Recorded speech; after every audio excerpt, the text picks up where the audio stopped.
주에는 바울과 바나바라는 제목으로 초대교회 두 사람 인물을 주인공으로 함께 상고했습니다. 오늘은 구약의 두 여성, 오늘 주보에 나와 있는 대로 룻이라는 여인과 에스더라는 여인을 두 사람을 주인공으로 말씀을 묵상하도록 하겠습니다. 우리가 피택받은 집사님들, 권사님들을 이제 다다음 주에 임직식을 놓고 지난주에 묵상한 바나바, 덕스럽고 선량한 참으로 모든 사람들에게 선행을 베풀었던 하나님 앞에 영광 돌려드리는 초대교회 인물, 부름받은 바울, 하나님 앞에 목숨 내놓고 헌신적으로 주의 일에 충성했던 바울 사도, 우리가 두 분의 양면성을 상고하면서 임직자들의 양면성, 개인이 바나바처럼 개인이 바울처럼 주께서 주신 달란트로 충성하는 것도 좋고 그 양면성을 우리가 겸해서 받는 것도 귀한 일이어서 말씀을 상고했습니다. 오늘은 이미 여러분들이 짐작하신 대로 룻이라고 하는 여인의 신앙관과 에스더라고 하는 여인의 죽으면 죽으리라 하는 목숨 내놓고 기도했던 그 에스더의 기도의 모습을 오늘은 본문으로 삼아 함께 은혜를 나누고자 합니다. 유명한 말씀이지요. 룻기 1장 15절로 그 18절 말씀, 나오미가 또 가로되 보라, 네 동서는 그 백성과 그 신에게로 돌아가나니 너도 동서를 따라 돌아가라. 이제 그 룻을 향하여 말한 거지요. 룻이 가로되 나로 어머니를 떠나며 어머니를 따르지 말고 돌아가라 강권하지 마옵소서.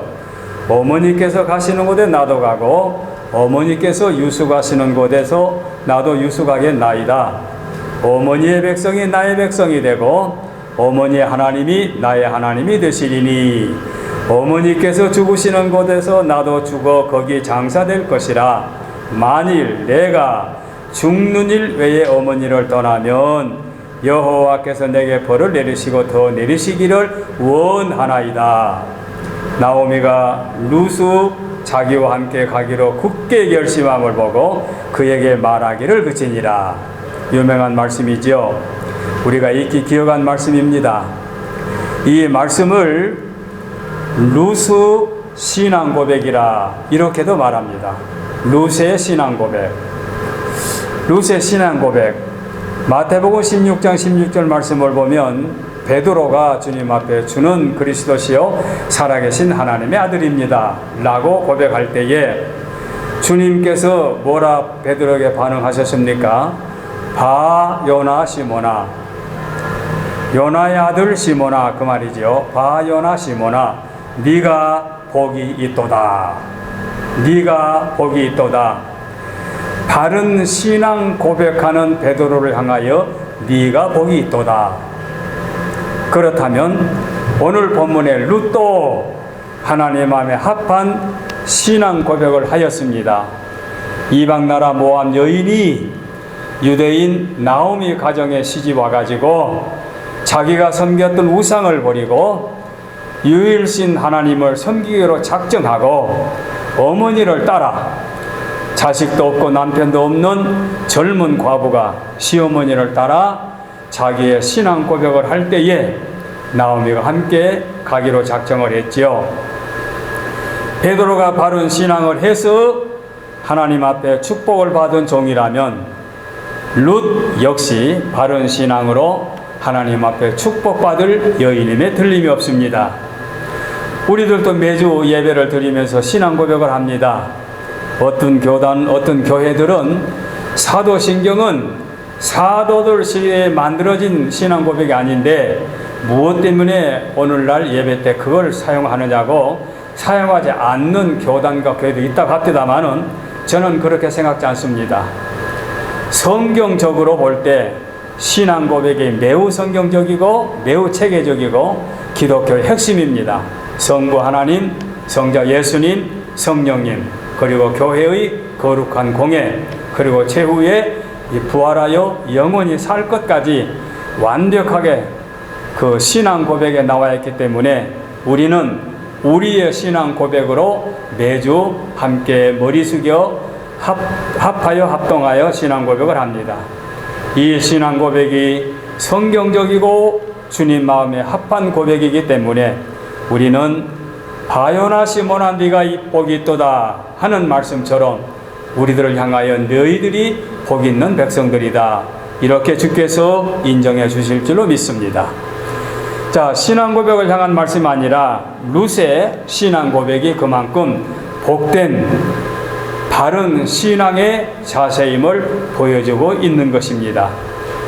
여러분 아시대로 룻은 모압 땅의 여인이지요. 이방 여인입니다. 별 볼 일 없는 이방 여인입니다. 그럼에도 불구하고 그 유대인 가정 나오미의 가정에 시집을 와서 자기의 신을 버리고 유일신 하나님을 섬김으로 말미암아 룻은 이렇게 성경의 한 여인의 아름다운 모습을 우리에게 전해주고 있습니다. 그러면 룻은 그렇다 하고 그럼 에스더는 어떤 여인이냐? 에스더 역시 성경에 보게 되면은 세계 역사 속에 에스더의 아름답고 매혹적인 이야기는 성경의 한 책으로 전해오고 있습니다. 먼저 말씀을 드릴 것은 성경의 66권 중에 여인의 이름을 제목으로 따서 만들어진 책이 2권 있는데 그 두 책이 룻기서와 에스더서입니다. 여인의 이름을 따서 제목으로 붙인 66권의 성경 중에 2 책이 룻기서와 에스더라 그 말입니다. 그만큼 2 여인은 특별한 하나님의 사랑을 받는 아름다운 여인들이지요. 그래서 에스더 4장 15절로 17절 말씀을 보게 되면 에스더가 모르드게에게 대답하여 이르되 당신은 가서 수산에 있는 유대인을 다 모으고 나를 위하여 금식하고 밤낮 3일을 먹지도 말고 마시도 마소서. 먹지도 말고 마시라는 것은 금식이 아니라 완전히 단식이죠. 마소서. 나도 나의 시녀와 더불어 이렇게 금식한 후에 규례를 어기고, 여기 규례라고 하는 말은 그 당시 바사 왕 앞에는 왕이 부르지 않는 그 누구도, 왕이 부르지 않을 때 그 누구도 감히 왕 앞에 나아갈 수가 없는 거지요. 왕 앞에 나아가면 왕이 가만히 있으면 그야말로 그 사람은 죽은 목숨이지요. 그렇게 왕이 부르지 않는 그 자리에 나아갈 수 없는 그런 상황에서 규례를 어기고 왕 앞에 나아가리니 죽으면 죽으리이다. 왕이 부르지 않았으니 내가 왕 앞에 가다가 죽게 되면 죽을 각오를 하고 3일 단식 금식할 터이니 유다인들을 모아서 오라비 당신도 금식하며 기도해 주세요. 그 말이지요. 모르드게가 가서 에스더가 명령안으로 다 행하였다. 유대인들 다 이렇게 했죠. 에스더는 유대인 포로 출신으로 아수에로 왕의 왕비가 되었지요. 그런데 어느 날 에스더와 그 유대인들에게 큰 위기가 닥쳤지요. 유대인들을 증오하는 하만 총리 대신, 우리 오늘날로 말하면 국무총리쯤 되나요? 총리 대신이 유대인들을 학살하려고, 몰살하려고 음모를 꾸미며 왕의 칙령까지 이미 받아냈지요. 왕의 명까지, 어명까지. 대학살의 날이 하루하루 다가오는데 유대인들에게는 아무런 대책이 없습니다. 묘안이 없습니다. 특히 총리 하만은 모르드게를 아주 죽이도록 미워하고 증오했습니다. 아주 싫어했습니다. 모르드게는 에스더를 키우고 왕비로 만든 에스더의 사촌 오라비지요. 그러니까 에스더는 부모를 잃고 그 사촌 오라비 밑에서 자랐지요. 그런데 모르드게를 하만이가 그렇게 미워합니다.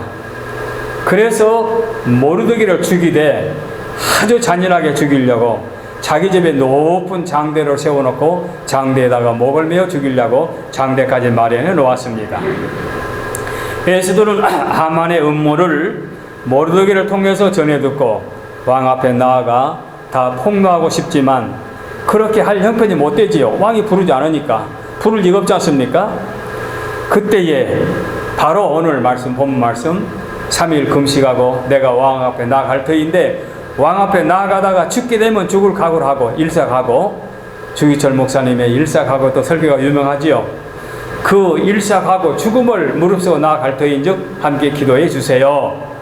이렇게 에스더가 3일 금식 기도를 선포하고 기도하게 된 거지요. 그래서 에스더는 그 위기, 절대절명의 위기 속에서 하나님 앞에 기도한 위대한 기도의 사람으로 성경에 길이 남아 있습니다. 그래서 3일 동안 단식 기도하고 왕 앞에 나아갑니다. 자, 나아가는데 어찌 됐지요? 왕이 급히 호를 내려서 위기를 면하게 되지요. 그러나도 이상하게 생각이 않습니다. 에스더를 향하여 네가 원하는 게 뭐가 있는가? 나라의 절반이라도 네가 원하면 주겠다. 이건 뭡니까? 부르지도 않았는데 왔어요. 그리고 그 왕비를 보자마자 호를 내렸어요. 귀를 내렸어요. 그리고 그 왕비 앞에 나라의 절반이라도 주겠다. 자, 누구의 뜻이 관찰됐습니까? 에스더의 뜻이 관찰됐습니다. 에스더가 나라의 절반을 원했습니까? 아니올시다. 자기 민족이 억울하게 죽게 된 것을 위기에서 구원하는 놀라운 기적 같은 역사가 에스더서에 나오는 그런 내용의 말씀입니다. 그래서 오늘 우리 칼럼란에 보게 되면 그 룻기서의 특징과 에스더의 부림절에 관한 말씀을 제가 옮겨 놓았는데, 여러분과 읽으시면 지금 제가 이렇게 서론으로 긴 말씀을 드리는 그 말씀과 함께 연결해서 충분히 이해가 될 줄로 믿습니다. 그래서 오늘은 이 두 여인을 주인공으로 삼아서 이제 간략하게, 서론의 말씀이 길었으니 이제 역시 대지로 들어가서 말씀을 드리도록 하겠습니다. 자, 두 여인을 주인공으로 삼아서 첫째 대지는 하나님께서 택한 사람들이라는 소지입니다. 대지입니다. 하나님께서 택한 사람들, 사사시대의 하나님 앞에 타락한 민족. 룻은 사사시대의 여인이죠. 그 다음에 에스더는 포로시대의 여인이고, 사사시대의 타락한 사람들 중에서 이방 여인 룻을 택하여 다윗 왕가의 조상에 등재되고, 다윗의 조상으로 뿐만 아니라 육신에 몸을 입고 오실 예수님의 혈통의 족보에 등재가 된 이방 여인 룻이입니다. 이 룻을 하나님께서 택정하시기 위해서 나옴의 가정을 모압 땅으로 이주하게 하시고, 그곳에서 룻을 잡으러 삼게 하시고, 남편도 자녀도 잃었지만 시어머니 나오미가 룻을 데리고 베들레헴으로 다시 돌아와서 그가 그 다윗의 왕가의 조상의 일원이 된 것은 하나님의 택정함을 입은 룻의 아름다운 모습을 보여주고 있습니다. 뿐만 아니라 에스더도 포로시대에 그야말로 별 볼 일 없는 포로시대의 부모의 일은 하찮은 여인임에도 불구하고 사촌 오빠 밑에서 아리답게 자라는데 얼마나 흠이 없었으면 그 시대에 세계를 제패하는 바사 제국, 오늘날 말하면 이란인데 세계를, 오늘날 미국의 힘만큼 그때의 바사 제국이 파워가 셀 때에 왕비로 간택이 되었고, 그렇게 왕비로 간택된 다음에 자기 민족을 위해서 3일 동안 금식하게 된 여인을 부르시면 하나님이 택정해 주셨다. 하나님이 부르셨다. 하나님의 택함을 받았다. 그 말씀입니다. 성경 전체를 보게 되면 하나님이 당신의 뜻을 이루시기 위해서는 그 시대마다 당신의 택한 백성을 통하여 일하십니다. 족장시대 이전, 창조시대, 원시시대에 사람들이 이 땅에 번성해서 수십억 인구가 되었을 때 얼마나 그들의 죄가 하늘에 사무쳤으면 하나님이 인간 창조된 것을 후회할 정도로 그 죄가 관영할 때에 인간들을 멸의 물로 심판하시려고 할 때에 노아라는 한 가정을 하나님이 택정해 주시고 그 노아에게 방주를 짓게 하시고 그 노아의 가정을 택하여 인류의 제2의 조상으로 만들어 주신 거 보면 하나님이 노아와 가정을 택하여 주셨다. 이미 여러분 아시지요? 그런가 하면 족장시대 와서도 아브람을 하나님이 택하여 주시지요. 그래서 그 아브람을 부르시면서 한 민족의 조상이 될 것을 하나님이 말씀해 주고 계십니다. 창세기 12장에 있는 말씀 보게 되면 그 말씀이 창세기 12장 1절에 여호와께서 아브람에게 이르시되 2절 말씀에 보게 되면 내가 너로 큰 민족을 이루고 내게 복을 주어 3절 말씀 보게 되면 너를 축복하는 자에게는 내가 복을 주고 이 말씀을 보면 아브람을 택하여 하나님이 한 민족의 조상으로 삼으십니다. 그런가 하면은 이스라엘 백성을 하나님이 택하셨다고 성경을 밝히고 있죠. 신명기 7장에 있는 말씀 보게 되면 여호와께서 지상 만민 중에서 자기 기업의 백성으로 택하셨나니 여호와께서 지상 만민 중에서 자기 기업의 백성으로 택하셨나니 여호와께서 너희를 기뻐하시고 너희를 택하심은 이스라엘 백성을 향하여 너희를 택하심은 너희가 다른 민족보다 수요가 많기 때문이 아니라 너희는 오히려 모든 민족 중에 가장 적으니라. 만민 중에 그 이스라엘 백성이 커서 부르신 것이 아니라 당신이 택한 거예요. 당신이 택한 거. 아브라함의 후손으로 이렇게 이스라엘 백성을 택하신 것을 성경은 말씀하고 있습니다. 구약의 요셉 같은 경우를 보세요. 감옥에 공공 숨겨놓았다가 때가 되면 그 감옥에서 하나님이 불러내사 애굽의 총리로 하나님이 세우시지요. 얼마나 통쾌합니까? 그런가 하면은 그 후에 모세, 여호수아 또는 갈렙, 사무엘, 다윗 말할 것 없이 하나님이 당신의 사람들을 불러 세우십니다. 사사들도 마찬가지입니다. 자기들 일에 각자 개인이라고 해서 하나님께서 불러서 사사로 세워서 일하신 걸 볼 수 있습니다. 이렇게 성경에는 강권 역사로 하나님이 택정하여 당신의 사람들을 부르셔서 당신의 뜻을 이루십니다. 그 중에서도 가장 놀랍도록 우리에게 보여주신 것은 여인의 후손으로 예수님을 간택하시고 하늘 보좌를 버리시고 죄악된 세상에 보내실 독생 성자 예수님을 구세주로, 인류의 구세주로 택하신 것을 우리는 알고 있습니다. 예수님을 하나님께서 택하사 이 땅에 보내셨습니다. 그래서 여인의 후손으로 택하신 예수님을 창세기 3장에서 보여주는데 이사야서 42장에 있는 말씀 보게 되면 내가 붙드는 종, 내 마음에 기뻐하는 자, 곧 내가 택한 사람들을 보라. 내가 택한 사람을 보라. 나의 영을 그에게 부었은즉 그가 이방에 정의를 베풀리라. 나의 택한 사람을 보라. 인류를 구속하실 예수님을 지금 말씀하고 있는 말씀입니다. 베드로전서 2장에 보면은 내가 선택한 보배로운 으뜸 모퉁이 머릿돌이라는 표현이 나옵니다. 모퉁이 머릿돌, 건물의 머릿돌 같은 예수님, 인류의 구세주, 모퉁이 머릿돌 같은 그 예수님을 내가 택한 백성으로 묘사하고 있습니다. 그래서 예수님을 하나님이 택하여 인류의 구세주로 보내주셨습니다.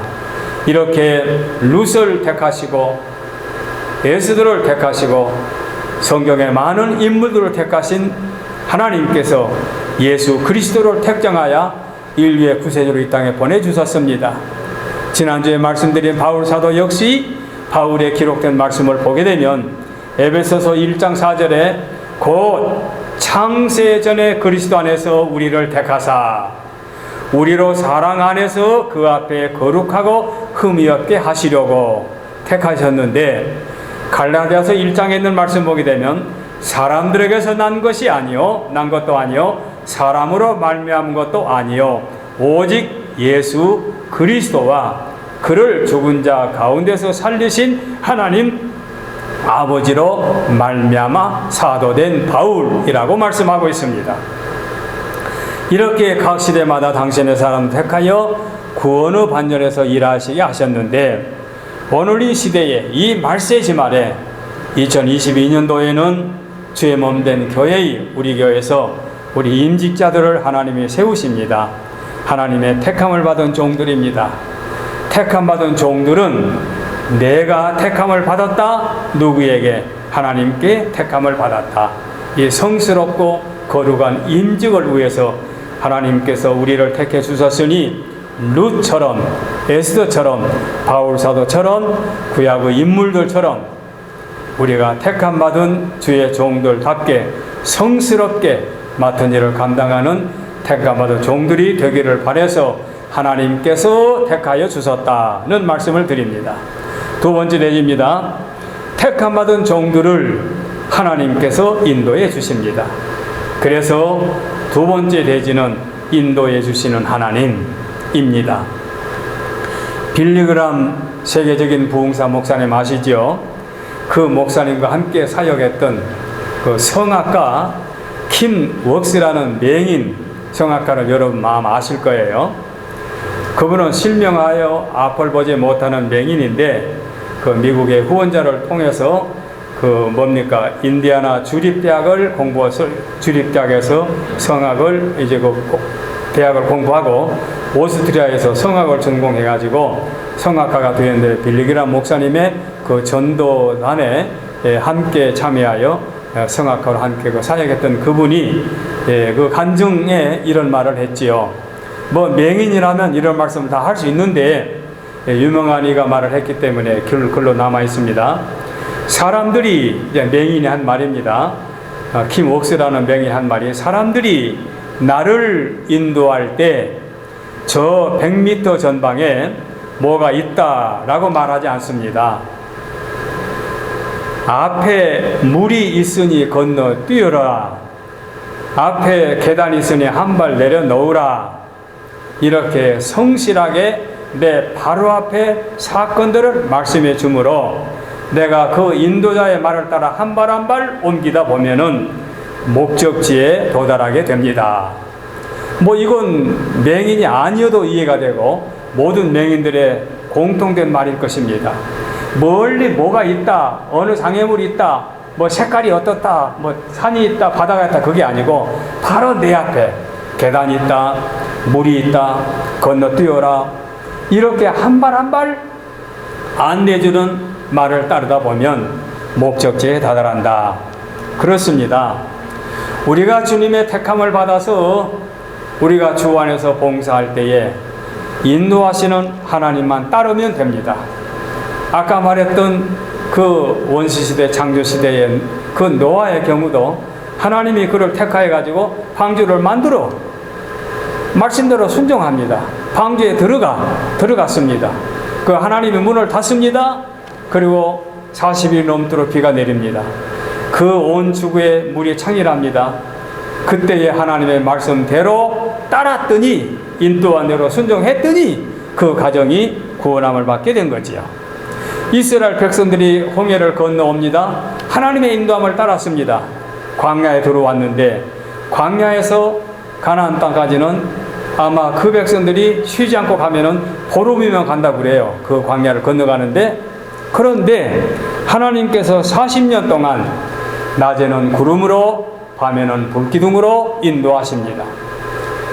그래서 창세기 주길 내기 민수기 저 후반부에 보게 되면은 40년 동안에 어느 곳에 머무르서 장막을 친 것이 자세히 나옵니다. 그것만 보면은 40년 동안의 과정이 그대로 나옵니다. 바로 하나님의 인도함을 받은 거지요. 그래서 그들의 40년을 광야에 생활했는데 하나님의 인도하심이 그렇다는 얘기입니다. 넓은 길이 좋은 것이 아니고 많은 사람이 가는 길이 좋은 것이 아니라 내 생각과 판단으로 이 길이 가면 좋겠다 싶어서 그 길이 바른 길이 아니라 하나님께서 인도하는 대로 따르면 됩니다. 교회에서 우리가 주를 위해서 봉사할 때도 마찬가지입니다. 하나님께서 당신의 뜻이 있을 거예요. 모든 교회마다. 재직기를 통해서, 당회를 통해서, 전도회를 통해서 당신의 뜻이 있는데 개개인의 생각은 다를 수 있어요. 그런데 어떤 분은 자기의 뜻을 관철하기 위해서 굉장히 노력하고 당을 지우고 그래서 패를 만들고 파워를 키워가지고 자기 뜻을 관철하는 경우가 많이 있습니다. 그러다 보면 교회가 분란이 되고 싸움이 되고 그래서 이파 저파 생기게 되고, 그게 하나님의 뜻이 아니라 하나님의 뜻은 하나님께서 인도해 주실 터인즉 주께 맡기고 주님의 거룩하신 뜻에 따르면 됩니다. 이게 인도하심을 따르는 것입니다. 그래서 이스라엘 백성들의 40년의 광야를 하나님이 함께 하신 것처럼 오늘날 우리들도 하나님께서 택정해 주셨으면 우리 앞길을 하나님이 인도해 주실 터인즉 모든 것을 주께 맡기고 주의 뜻을 따르면 될 줄로 믿습니다. 얼마나 놀라운 하나님의 은혜입니까? 일제 치하에, 공산 치하에서 우리 한국은 참으로 모진 고통을 많이 당했습니다. 참으로 여러분들은 이 좋은 세상에 태어나가지고 일제 치하에 고통당하고 공산 치하에 고통당한 그 우리 앞선 선지들의 고통을 잘 모르실 겁니다. 그러나 그들은 한결같이 믿음을 지켰습니다. 그 믿음을 지키면서 그들은 음악을 전공하는 사람도 아니고 문학을 전공하는 사람도 아닌데 찬송가 곡조에다가 복음 성가를 만들어 가지고 그들이 지게를 짊어지고 산에 오르면서 자기 한 뿌리를 믿음으로 주께 맡기고 그 눈물로 피를 토하는 심정으로 불렀던 성가곡이 많이 있습니다. 아마 젊은 집사님들은 그 흔적도 모를 것입니다. 그러나 저같이 나이가 좀 든 사람들 중에 나같이 좀 체계적이고 좀 사무적인 사람들은 그런 좀 간직한 게 있어요. 오늘 또 그 중에 한 곡을 제가 소개해 보겠습니다. 예수 나를 오라하네 예수 나를 오라는 그 찬송가 324장 곡에 붙여가지고 만든 곡인데 가사인데 가사만 제가 읽어드리겠습니다. 너의 짐을 맡기어라 죄와 고통 질병 중에 생활고에 시달린 짐 우리 주가 대신 지시네. 후렴 일으킴도 여호와여 일으킴도 여호와라 나 가는 길 나 하는 일 우리 주께 모두 맡기네. 얼마나 살기 힘들고 얼마나 고통스럽습니까? 자유를 빼앗기고 먹을 것이 없고 열악한 환경 속에서 오직 주님께 맡기고 사는 우리의 선진들의 신앙을 그대로 보여주고 있습니다. 2절 너의 짐을 맡기어라 태산 출령 험악한 길 만경창파 무서운 일 우리 주가 인도하시네. 후렴 생략합니다. 3절 너의 짐을 맡기어라 크고 작은 내 경험과 금생 내세 모든 일을 우리 주가 이루어 주시네. 4절 너의 염려 맡기어라 근심 걱정 우수 사려 조수같이 밀려오나 우리 주가 인도하시네. 마지막 절 5절 만세전에 예정하신 주의 경륜 이루시네. 나의 염려 쓸데없네 주의 뜻만 순종하리. 고난과 환난과 역경과 눈물 속에서 오직 주님께만 소망이 있는 줄 알고 주께 맡기고 사는 이 헌신적인 우리의 신앙의 선배들의 신앙 모습을 볼 때에 이 시대에 자유분방한 이 시대에 여러분들이 앞으로 주의 일에 동참할 때에 주께 모든 일을 맡겨놓고 내 계획과 내 바람과 내 소망이 관철되지 않는다고 반항할 것이 아니라 우리는 조용히 엎드려 에스더처럼 기도하고 룻처럼 바른 신앙을 갖고 헌신하게 되면 하나님께서 인도해 주실 줄로 믿고 앞으로 신실한 하나님의 사랑받는 성경의 위대한 두 여인처럼 여러분의 삶이 하나님께 영광되기를 바라서 주의 인도하심을 따르자는 말씀을 묵상합니다. 그 다음에 세 번째입니다. 자, 그러면 하나님이 택하셔서 당신이 인도해 주시면 그 결과는 무엇이냐? 하나님의 뜻이 이루어지게 됩니다. 하나님의 뜻이 이루어집니다.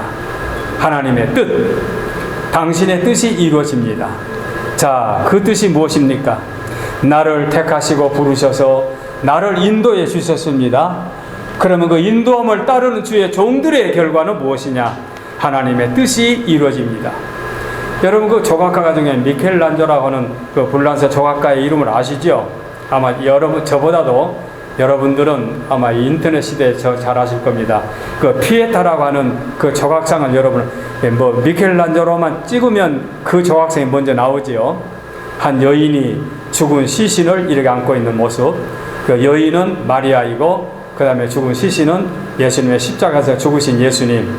물론 마리아가 예수님의 시신을 실제로 아는 일은 없습니다만 아리마대 요셉이 장례를 치르는 걸로 끝냈습니다만은 그러나 미켈란젤로의 그 조각은 그것입니다.